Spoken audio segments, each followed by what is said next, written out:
چندر صاحب امام نے جب دیکھا مباہلہ نہیں کر رہے تو فرمایا واللہ لو باہلوا لمسخوا قردۃ وخنازیر، خدا کی قسم اگر یہ ہم سے مباہلہ کرتے تو یہ مسخ ہو جاتے کری حیوانات کی صورت میں، وَلَمَا حَالَ عَلَيْهِمْ حَوْلٌ، ایک سال نہیں گزرتا کہ یہ سب کے سب ہلاک ہو جاتے، وَلَضْطُرِمَ الْوَادِ نَارًا، اور اگر یہ ہمارے ساتھ مباہلہ کرتے تو آگ جو تھی وہ اس پوری وادی میں، جہاں مدینے سے کچھ فاصلے پہ ہوا تھا، کچھ کلومیٹر کے فاصلے پر، تو پوری کی پوری وادی آگ سے بھر جاتی۔ اب میں ایک سوال کروں آپ سے، اگر مباہلہ ہو جاتا، اگر مباہلہ ہو جاتا، ایک نتیجہ دے رہا ہوں سنیے گا اس کو غور سے، اگر مباہلہ ہو جاتا رسول خدا نے کیا فرمایا؟ سب ہلاک ہو جاتے، غلیظ جانوروں کی صورت میں تبدیل ہو جاتے، وَلَضْطُرِمَ الْوَادِ نَارًا، یہ جو وادی تھی پوری دو پہاڑوں کے بیچ میں، مدینے سے کچھ میل کے فاصلے پر ہوا تھا، تو یہ سب کا سب آگ سے بھر جاتی۔ یا رسول اللہ آپ بھی تو اسی وادی میں کھڑے ہیں، اگر یہ پورا علاقہ آگ سے بھر جائے گا تو پھر آپ کیسے بچیں گے؟ سوال تو ہے کہ نہیں ہے؟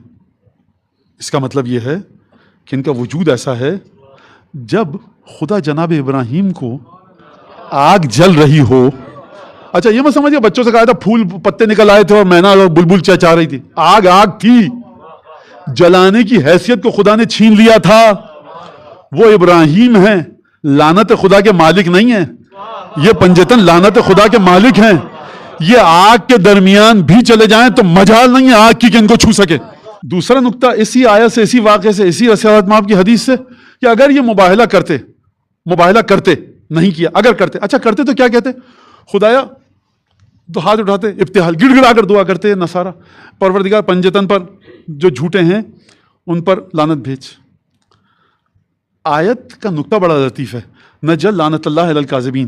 آیت یہ بھی کہہ سکتی تھی محمد ان سے کہو جا کر کہ ہم تم پر لعنت بھیجیں گے، آیت نے کہا ہم جھوٹوں پر لعنت بھیجیں گے، یعنی لعنت ہم بھیجیں گے جھوٹوں پر۔ یہ لعنت کو اختیار ہے کہ وہ جھوٹوں کو آ کر دبوچ لے۔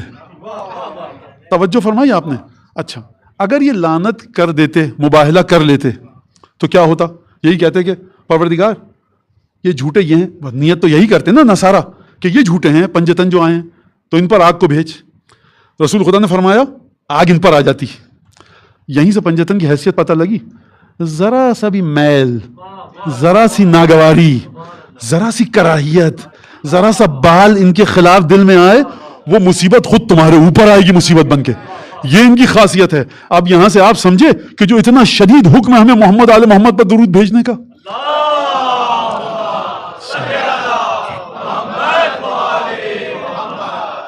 بہرحال قصہ ختم ہوا، مباہلہ نہیں کیا، مصالحت کر لی۔